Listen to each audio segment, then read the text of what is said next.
Pokémon is many things. It's a multi-billion-dollar corporate conglomerate. It's an infinite source of material for suspiciously rich furry artists on Twitter. But most importantly, a cherished property for children and all ages to enjoy.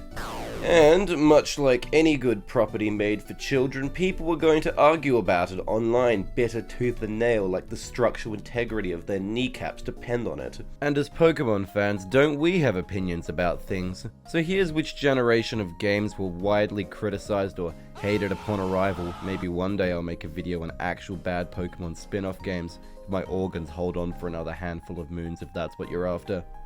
But enjoy anyway.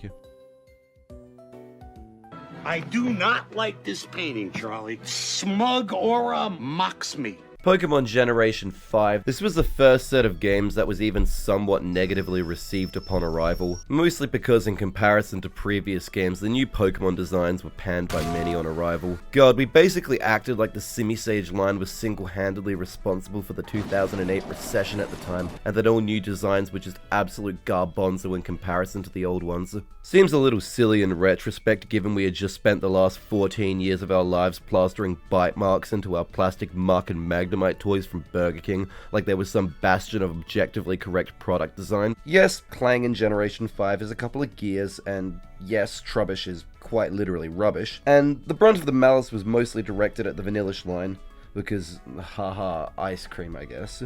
I think the actual big issue that people felt with this game was all the critters from Generation 1 to 4 being locked to the post-game. Because, you know, we had been used to 14 years of our favorites being easily accessible in our games. Perhaps we were all collectively feeling separation anxiety from not getting to use Sunflora this romp around, and I will be dead and fucking buried before that Sunflower isn't on my team and strapped to my hip like an actual 9-iron. Time has been kind to Generation 5 though.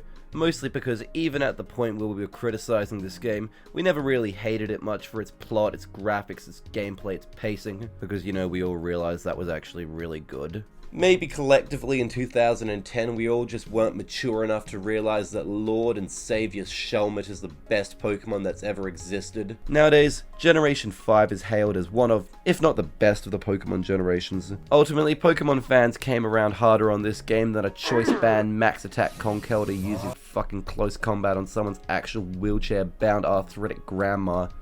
Which is more than I can say for this next generation.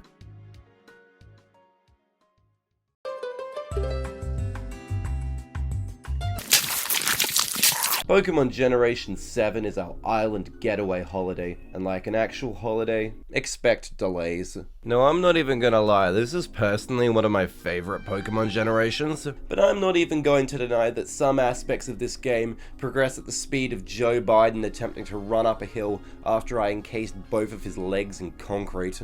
What the fuck does that mean? I like the characters in this game. I like their arcs.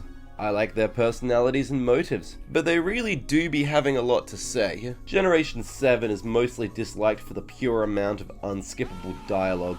In fact, the amount of time you're in dialogue boxes in these games begins to rack up in the hours, but who's counting? So anyone who doesn't get near as much out of these characters as I do, completely valid that they would find this game frustrating. The first island of this game also acts as a tutorial.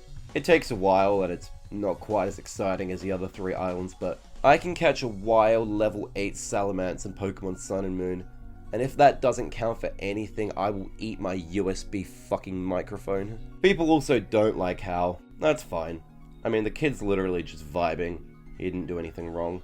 Also, for the love of God, please play this game on one of the new 3DS models. Don't play this on the 2011 model. Because opening up a totem battle or a double battle on one of the older DS's is like putting your pet rat in the microwave. If you do, it doesn't really run correctly. No, I'm not entirely sure about the holistic meat entity that is the large-scale Pokemon fanbase, but I feel people are generally fairly mixed on these games to this day. Day in the life of a true Brexit geezer. Wake up. Now, if you're over the age of basically not a fetus, you'll remember the backlash that Pokemon Sword and Shield fostered when it was first revealed. Graphics? Look at this tree. Look at this rock. Oh dear. The Pokemon? Well, a lot of the new ones seemed fairly cool. Weezing looking fresh after all, but fans were not happy about the removal of the national dex. And by not happy, looking up national decks on Twitter mid-2019 would actually melt a fucking hole in your current cellular device. Story? Now I'm all for throwing indefinite amounts of shade at large energy companies, but even I'm confused as to what this dingus thought he was going to accomplish. The wild area and actually being able to see the Pokemon in real time charging you down with murderous intent was actually pretty cool though.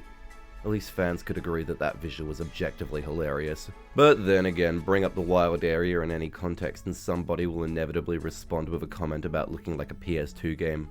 I wish that criticism wasn't as valid as it is, to be honest. As for reception nowadays, I mean, people don't really speak about this game much. I don't think it's really a stretch to say it's probably the most negatively received game in the entire series even. Also, while the DLC was cool, it's a little bit cringe that you have to pay for post-game that came in previous games. Okay, cool, love you. Gives you another kind of freedom. Freedom of choice. I'm not even going to make a segment on this.